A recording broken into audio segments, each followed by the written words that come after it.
নমস্কাৰ আপোনালোকে চাই আছে অসম সংবাদ 24 ঘণ্টা।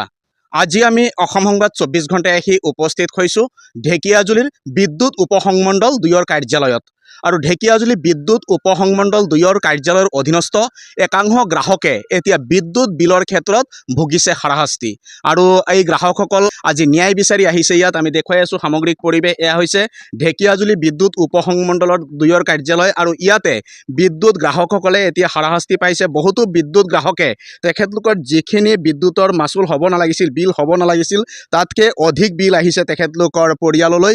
আৰু এতিয়া এই লোকসকল হাৰাশাস্তিত ভুগিছে আৰু তেখেতলোকে এতিয়া ইয়াৰ সমাধান বিচাৰি, নিষ্পত্তি বিচাৰি কাৰ্যালয়লৈ ঢাপলি মেলিছে। আৰু ইয়াতে আছে ভুক্তভোগীসকল। আমি তেখেতলোকৰ পৰা কিছু কথা জনাৰ চেষ্টা কৰিম। ইতিমধ্যে দেখা গৈছে ঢেকিয়াজুলি বিদ্যুৎ উপসংমণ্ডল 2ৰ কাৰ্যালয়ৰ আপুনি এগৰাকী গ্ৰাহক। কি হৈছে ঘটনাটো? ঘটনাটো আমাৰ যিটো ঘৰৰ মিটাৰ আছে, সেই মিটাৰত বিল এক মাহত আহিছে 164 আগত। তাৰপিছত ঘপকৈ 4 মাহত একেবাৰে আহিছে 8,035 টকা। আৰু পইচাখিনি মোবাইলৰ পৰা অট'মেটিক কাট খাই যায়। যোৱাৰ পিছত আমি কাৰ্যালয়ত আহি কিনি এতিয়া আকৌ কৰিছোঁ, কৰাৰ পিছত দেখিছোঁ এক মাহত আকৌ বিল আহিছে 164। মানে একেখন মিটাৰতে 164 টকা আৰু এই মিটাৰখনতে আকৌ 8,000 টকা হৈছিল। 8,000 টকা হৈছিলে একেটা মিটাৰতে। মুখ্যমন্ত্ৰীয়ে কৈছে বিদ্যুৎ বিভাগ সম্পূৰ্ণ নিকাভাৱে চলাই থকা হৈছে। কি ক'ব এই ক্ষেত্ৰত? এইখিনিত ক'বলগীয়া এতিয়া ভিতৰীয়া কথা কিন্তু গম নাপাওঁ, কাৰণ আগততো যিটো বিল মাৰি আছে আগত ভালেই আছিলে। তাৰপিছত ঘপকৈ স্মাৰ্ট মিটাৰ যেতিয়া গ'লে তেতিয়াৰ পৰা এইবিলাক ছিষ্টেম হ'ল। আৰু আমাৰতো বৰ্তমান স্মাৰ্ট মিটাৰ নহয়, আগৰ পুৰণা মিটাৰে।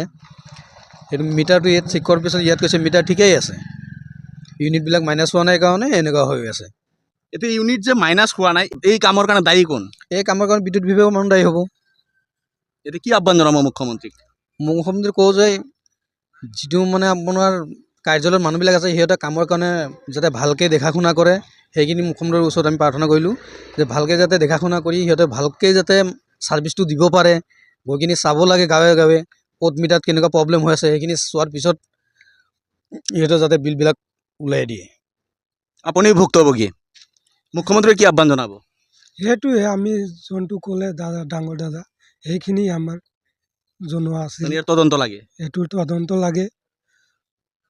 4 মাহত ইমান 8,035 টকা বিল আহে নেকি?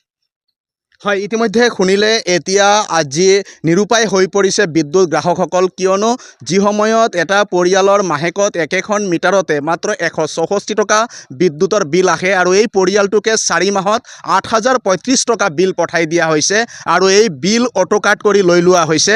আৰু এতিয়া বিদ্যুৎ বিভাগে এই ক্ষেত্ৰত কিন্তু কোনো সঁহাৰি দিয়া নাই পৰিয়ালটোক। এই টকাখিনি কি হ'ব, কেনেকৈ পৰিশোধ হ'ব তেখেতলোকৰ এই কাটি লোৱা টকাখিনি, ইয়াকে লৈ এতিয়া তেখেতলোকে দুমোজাত পৰিছে। আৰু ইয়াত আৰু ভুক্তভোগী আছে, আমি তেখেতলোকৰ পৰাও কিছু কথা জনাৰ চেষ্টা কৰিম। কি ক'ব আজি আপোনাৰ কি হৈছে?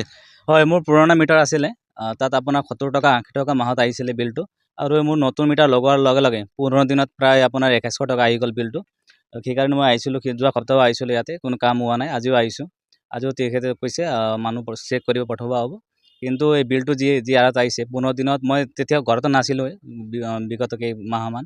আৰু থকাৰ সময়তো বৰ্তমান যোন ইউনিটটো মোৰ দিনত প্ৰায় 2 টকা 1 টকা কৰি আহি আছে, তথাপিও বিলটো 15 দিনত 2100 টকা আহিছে। এইটো বহুত বেছি বিল আহিলে, গতিকে সেইকাৰণে মই আজি ইয়াত আহিছোঁ অফিচত। একেখন মিটাৰতে? হয়, একেখন মিটাৰতে। হয়, ইতিমধ্যে শুনিলে এনেদৰেই চলিছে ঢেকিয়াজুলি বিদ্যুৎ উপসংমণ্ডল 2ৰ কাৰ্যালয়। আৰু বিসংগতিপূৰ্ণ কাম কাজেৰে এতিয়া অস্বস্তিত পেলাইছে গ্ৰাহক ৰাইজক। আৰু গ্ৰাহক ৰাইজে এতিয়া বিভিন্ন সমস্যা ভুগিবলগীয়া হৈছে এই বিদ্যুৎ বিলৰ ক্ষেত্ৰত। আৰু এয়া দেখুৱাই আছোঁ আমি ঢেকিয়াজুলি বিদ্যুৎ উপসংমণ্ডল 2ৰ কাৰ্যালয়ৰ দৃশ্য। আৰু এই কাৰ্যালয়ত সকলোৱে মাত্ৰ অভিযোগ আৰু অভিযোগ লৈ আহিবলগীয়া হৈছে, কিয়নো তেখেতলোকে যি ধৰণে এই বিদ্যুৎ গ্ৰাহকসকলক সন্তুষ্ট কৰিব লাগিছিল বা তেখেতলোকৰ যি বিদ্যুৎ বিলৰ ক্ষেত্ৰত যিখিনি সঁহাৰি আগবঢ়াব লাগিছিল, তেনেকুৱা সঁহাৰি নোপোৱাৰ অভিযোগো উঠিছে।